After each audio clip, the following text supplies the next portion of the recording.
With a choice between risking their health and casting their votes, tens of thousands of Wisconsinites arrived at the polls. I'd rather wait in this line hand in hand, come together as an American to come and exercise this great God-given freedom right to vote.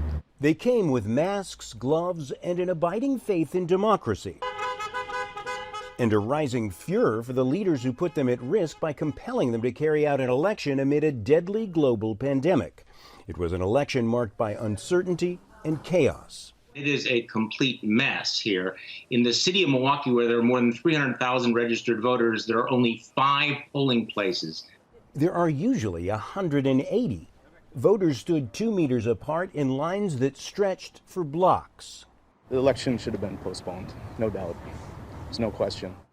The on-again, off-again election began after a 24-hour whirlwind of judicial action on Monday that began with the Democratic governor, Tony Evers, calling the election off. I cannot in good conscience allow any types of gathering that would further the spread of this disease and to put more lives at risk. Wisconsin's conservative state Supreme Court called it back on again, saying Evers had overstepped his authority.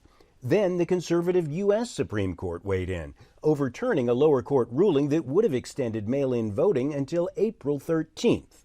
The mail ballots are corrupt, in my opinion, and they collect them and they get people to go in and sign them, and then they're forgeries in many cases. It's a horrible thing. Now all votes must be postmarked by Tuesday or not counted at all.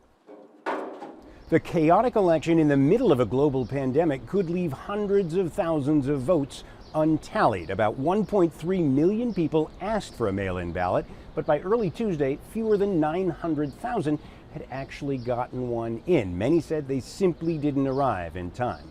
100 cities and towns couldn't persuade enough poll workers to open a single voting site, so the governor called in the Army National Guard to do their work. Voters vented their fury even as they braved the virus to go to the polls and vote. John Hendren, Al Jazeera, Chicago.